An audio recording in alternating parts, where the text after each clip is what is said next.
la violenza. Cerimonia di premiazione del concorso d'Amarete contro la violenza, iniziativa rivolta alle scuole organizzata dal Centro Antiviolenza Telefono Aiuto, servizio di sociologia dell'ASP di Agrigento e ufficio scolastico provinciale. 3 le sezioni individuate per gli elaborati poesia, pittura e DVD. Il progetto d'Amarete è rivolto a tutte le scuole della provincia di primo e di secondo grado, proprio per dare modo ai ragazzi di esprimere quello che è il loro sentire sul tema della non violenza.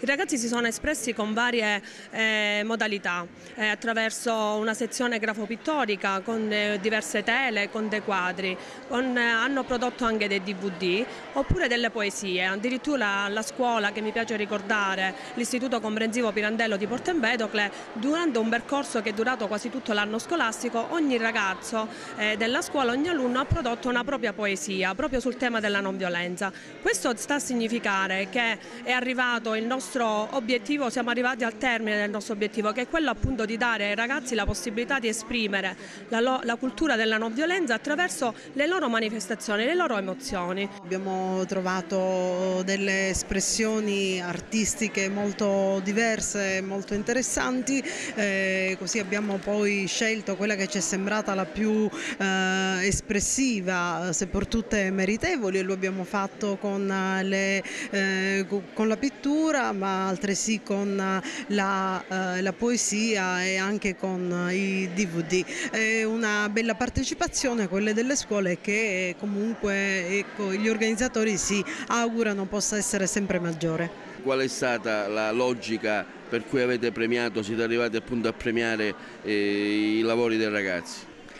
Sì, la logica è stata questa: vedere le novità che i ragazzi hanno portato e quindi accettarle senza pregiudizi, insomma, così di estetica trapassata, no, ma di vedere anche il linguaggio nuovo che hanno loro usato.